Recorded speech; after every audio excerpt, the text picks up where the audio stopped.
సికింద్రాబాద్ తండ గ్రామంలో ముఖ్య విషయం వాళ్ళ కూతురు పెద్ద సాయిపల్లి హాస్పిటల్లో నర్సుగా పనిచేస్తుంది.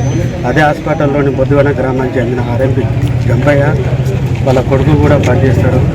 వాళ్ళిద్దరూ లవ్ చేసుకుంటారని వాళ్ళ నాన్న చెప్పడంతో వాళ్ళ నాన్న అమ్మాయి వాళ్ళ ఇంటికి వచ్చి క్యాస్ట్ ఫీలింగ్తో తిట్టడం జరిగింది. ఆ బాధతోటి తల్లిదండ్రులకు చెప్పి ఆమె నేను బతుకొని చనిపోతా నాన్న మా చనిపోయింది అని చెప్పి బాయిలో దొరికి చావడం జరిగింది. ప్రతి ఇంట్లో ఒక ఆడపిల్ల ఉంటుంది. ఇలాంటి చర్యలు జరగడం వలన ఆడపిల్లలకి న్యాయం జరగలేకపోతుంది. అందువలన ఇలాంటి చర్యలు చేసిన వ్యక్తులపై కఠినమైన చర్యలు తీసుకోవాలని కోరుకుంటున్నాం. అలాగే కానీ కేసు శిక్షను విధించాలని తక్షణమే చేయాలని కోరుకుంటున్నాం.